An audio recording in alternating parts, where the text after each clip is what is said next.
Okay, this next segment of our show is called You Be the Judge. Every Friday night, we have a controversial issue, and we'll let you be the judge. But first, we've got a top 10 countdown. Are you with me, Paul, baby? Because you're going to have to ask Bart to give me a drum roll. Okay. After I say, number 10. Not yet. Are you ready? The top 10 signs that you could qualify for a job as a territory manager. Number 10. You still can't balance your checkbook. Number 9. You've always been too cheap to buy your own car. Number 8. You think the territory plan was something discovered by Lewis and Clark. Number 7. In your previous job, you received a performance appraisal where the word crap appeared over 78 times.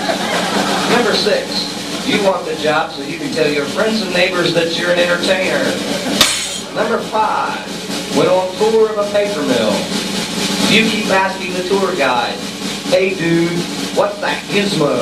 Number 4. You think manual labor is someone's name. Number 3. You think an old gray 439-pound killer gorilla is cute and cuddly. Number 2. If Dan Crimmins can do it, anybody can.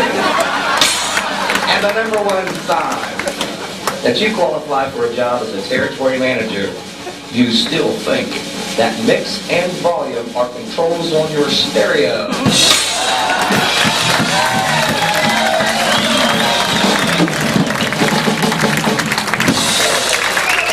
Okay, you be the judge. It's time for you be the judge. This is our segment of the show tonight. My next guest is a controversial author, a poet, and an orator.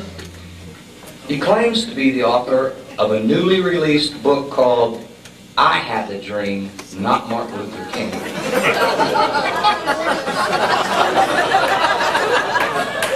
You read the book? I've read that book. Well, the book was released last year. It's already sold 3 copies. So I read it twice. It's very popular in Jackson, Ohio. oh, it is. You know. Have you read it, Paul? You've heard all about it. Your mom probably bought the other book, right? Right. And this guy's mom bought the 3rd book. I'm going to read. It went to Jackson before New York. Until you get it right. Ladies and gentlemen, Mr. James Tyrone. So, I can't tell you what a pleasure it is to be up here tonight. well, we're really glad you could be on the show. We tried to book you for at least 3 months solid by popular demand. Tell us, Mr. Tyrone, did you in fact write the dream speech? I understand you gave that last night right here in New York, just down on 5th Street. I've been giving it a lot, and in fact, of course I did write it. It was, in many ways, divine inspiration. A Jesus kind of thing. Not more of a tater. Or was this man thing? A tater kind of thing. A tater kind of thing. Oh, a little upward mobility kind of thing. That's the guy. I heard you give this in your sleep. I did give this in my sleep. It annoys the hell out of my wife. Among other things. Now, Mr. Tyrone, how do you respond to this allegation? Because tonight it's you be the judge. The allegations by Dr. Joseph Love that he was the original author of that same speech in 1968. Well, I've heard that. I've heard him make that accusation before, and it's a bald-faced lie. A bald-faced A lie. bald-faced lie. Maybe a bald-head lie. Let me guess, Virginia. Okay.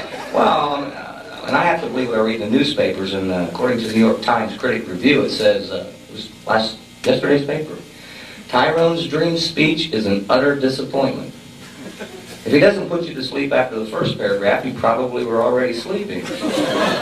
It's unfortunate that Tyrone's speech appears to be the ultimate in plagiarism. Now, how do you, I mean, that was New York Times. Well, what do you expect? Well, what about the But let's hear what New they York? say in Jackson. That's what I'm asking. Jackson said, I think what they said, Jackson, they said, who the hell's Jim Tyrone? They're too busy reading his book. Well, that's right. Well, there's only one copy down there. Pass it around. Well, if you don't believe that, I have spread the word, however. you're a disciple of this divine dream, right? Absolutely. Oh, me too. I'm right there with you, brother. Yeah, I know where that bread's buttered. All right.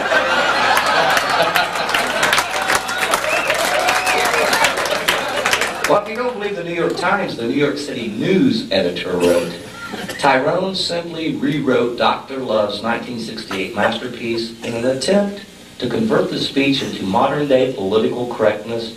He's duping the American public with deception. He's an imposter. What do you think, Tom?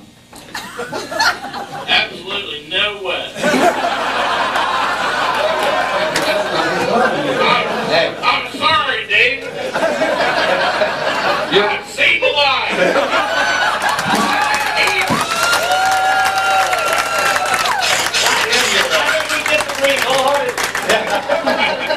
your congregation is growing. As long as we don't have to mess around with snakes or anything.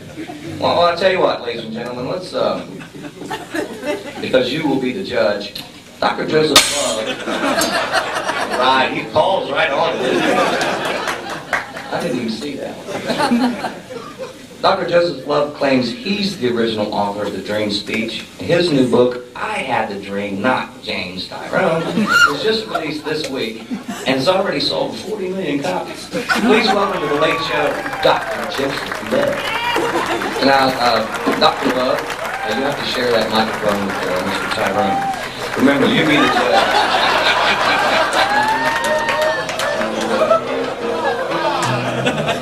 Just another thing of mine you've taken. Right.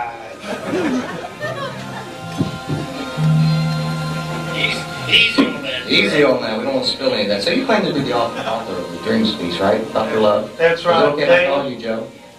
I prefer you call me Joey Love, the Love Bug. Okay, I'll call you Joey Love the Love like that. Now, Mr. Tyrone claims he wrote the speech. He's been giving it all over the world to audiences everywhere. You came out of the woodwork and said, in fact, you wrote the speech in 1968. Now, we need to get to the bottom of this on the You Be the Judge segment of our show. You have anything to say? He's false. It's total plagiarism, completely. As a matter of fact, I wrote more than one book on this, David. 15 plus my movie that I just finished as well. But Mr. Tyrone he's a bad man. He's telling stories. Now, you know the only way we can get to the bottom of this is we ask you both to go to the stage and give your version of that speech, the short version of that speech. Am I right? So, I'll tell you what, can we do that? Mind if I smoke? No, there's not.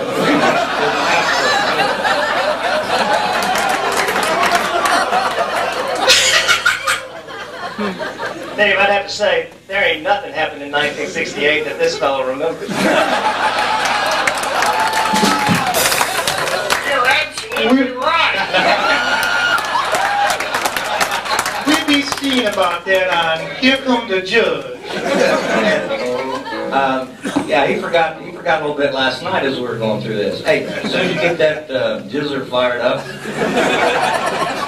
let's go right over here to the main stage and let's you be the judge. Don't inhale. You be the judge. You and Bill.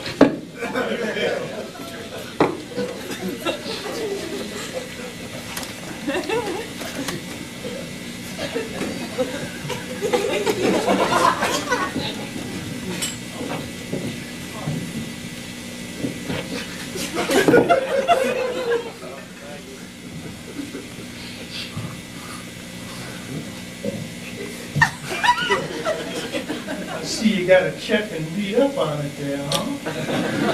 What is the title? What is the official title of this speech that you are alleged to have written?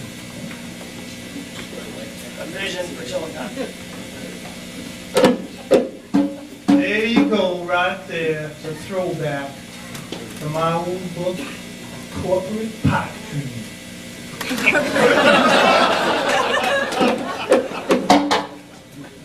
Let me start off by telling you how this vision came about.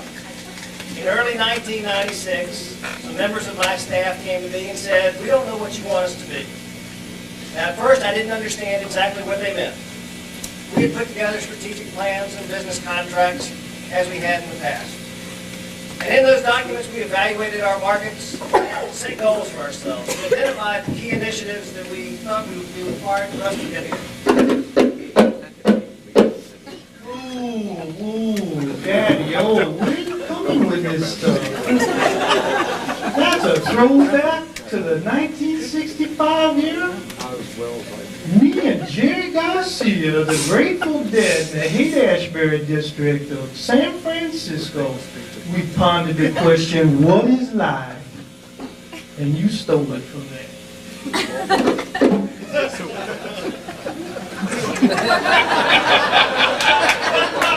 But as was pointed out to me, Martin Luther King did not stand on the steps of the Lincoln Memorial overlooking the Washington Mall and say, "I have a strategic plan."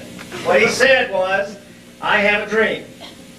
That is what my staff wanted to hear from me, my dream for Chillicothe. You need a light there to read that a little better? Thought you knew those words. Yeah, I wrote it.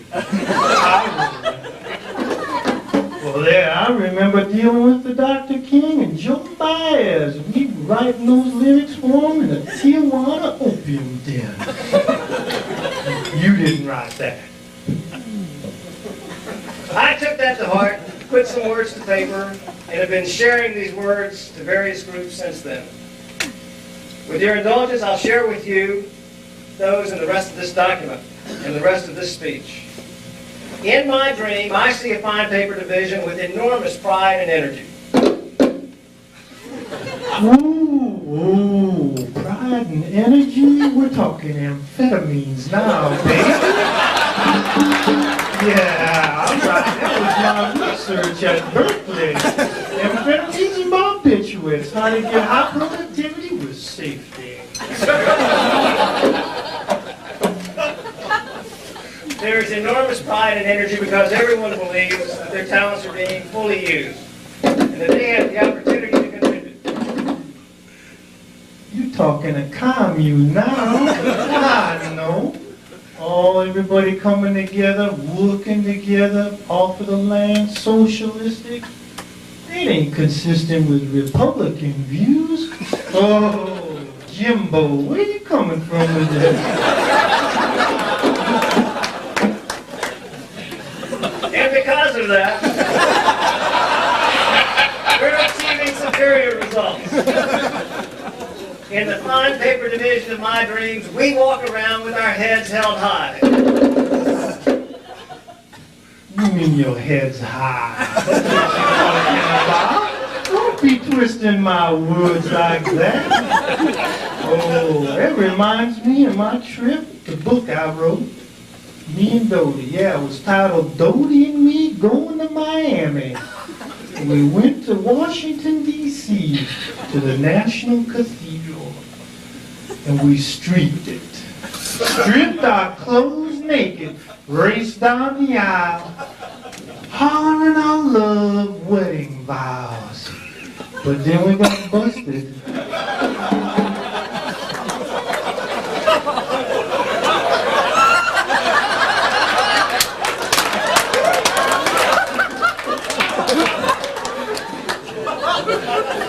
I bet it really pissed you off when Thomas Jefferson plagiarized your Declaration of Independence.